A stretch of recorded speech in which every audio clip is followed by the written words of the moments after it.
tu as des connaissances diversifiées et plus tu sauras où il y a de l'argent. C'est pour ça qu'un bon entrepreneur ne doit pas se concentrer sur une seule discipline.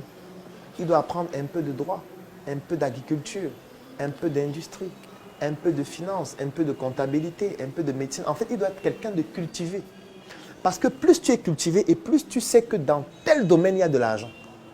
Et il faut absolument que j'apprenne aussi de ce domaine-ci. Parce que peut-être là-bas, il y a plus d'argent que l'endroit où je suis.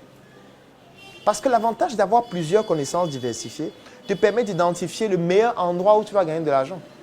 Parce qu'il peut y avoir de l'argent dans les micros, l'argent dans les bouteilles d'eau, l'argent dans les téléphones, l'argent dans les stylos, l'argent dans les formats et l'argent dans les impressions. C'est deux formes d'opportunités différentes. Avec ce format, c'est de l'argent. Les écritures dessus, c'est de l'argent. Pour faire venir ce format au Gabon, c'est aussi de l'argent. C'est un autre business, ce n'est pas la même chose. C'est-à-dire, produire le papier, c'est de l'argent. L'empaqueter et faire en sorte qu'il vienne au Gabon, c'est de l'argent. Le transporter pour qu'il arrive dans votre établissement, c'est de l'argent. Imprimer dessus, c'est de l'argent. Ce ne sont pas les mêmes business. C'est posé là. Cet agenda, c'est aussi du business. Si tu as beaucoup de connaissances, ça va te permettre de savoir comment gagner de l'argent avec le micro, comment gagner de l'argent avec l'eau, comment gagner de l'argent avec le téléphone, comment gagner de l'argent avec le stylo, comment gagner de l'argent avec tout ce que j'ai expliqué ici et là. Ce qui fait que ça va te permettre de savoir, non, moi je préfère le stylo. Parce qu'avec le stylo, je gagne plus en dépensant moins d'énergie ou moins de ressources humaines, matérielles, financières, ou je sais qu'ainsi de suite. Donc tu peux choisir le stylo parce que tu as évalué tout ça, tu t'es rendu compte que c'est le stylo qui est plus intéressant.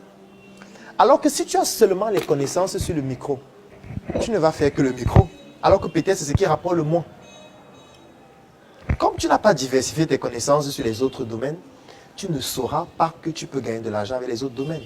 C'est pour ça que tu dois apprendre un peu de l'industrie de l'eau, du téléphone, du stylo, du papier, des agendas, ainsi de suite.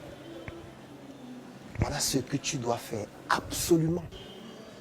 Parce que si tu ne le fais pas, la conséquence, c'est que tu vas rester quelqu'un, on appelle ça quelqu'un qui est stéréotypé. C'est-à-dire que c'est quelqu'un qui ne voit que ce qu'il a appris. Bonjour. Il ne voit que ce qu'il a appris. C'est pour ça que vous devez vous intéresser au domaine médical, même si vous n'êtes pas médecin.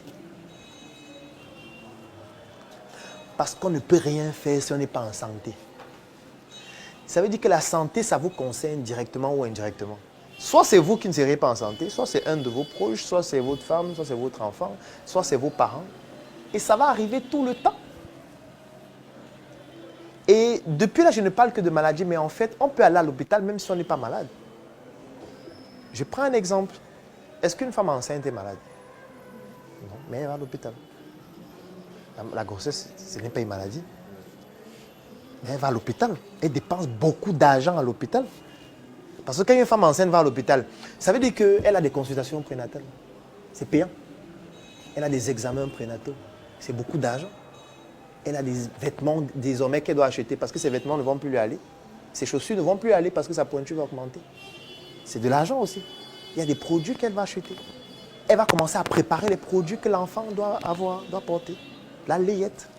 Elle doit commencer à préparer un ensemble de choses. Parfois, elle peut même déménager l'immobilier pour être dans un environnement plus adéquat pour son enfant. En fait, ça, ce n'est qu'une femme enceinte. Vous voyez combien elle peut générer. En fait, une femme enceinte, c'est une industrie. C'est toute une industrie.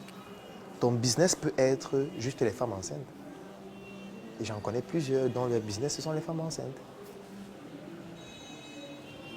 Et chaque fois que vous identifiez donc un problème comme ça qui est dans le domaine de la santé, vous devez donc voir médecine primaire, médecine secondaire et médecine tertiaire. À chaque fois. Parce que si vous ne voyez pas les trois, vous ne sauriez pas où il y a plus d'argent. Parce que si vous voyez juste les femmes enceintes, non, il faut ouvrir un centre, une clinique pour les femmes enceintes. Non, ce n'est pas intéressant. Parce que la même clinique, là, ça peut être en ligne. Sans dépenser de l'argent, de loyer et tout le reste. On peut faire ça en ligne. Donc, je demandais qu'on prenne un exemple avec un cas comme le diabète. Tu n'arrives plus à satisfaire ta femme comme il se doit, 2, 3, 4 coups. La chose ne monte pas bien comme avant. Ou madame trouve que la chose est trop petite. Ce complément alimentaire pour homme est pour toi. Il augmente ta fertilité, la libido, la production et la quantité de spermatozoïdes. Il est un excellent complément alimentaire de fertilité pour homme. Il guérit et prévient les problèmes de prostate au niveau de l'homme. Satisfaire ta femme comme il se doit, 2, 3, 4 coups.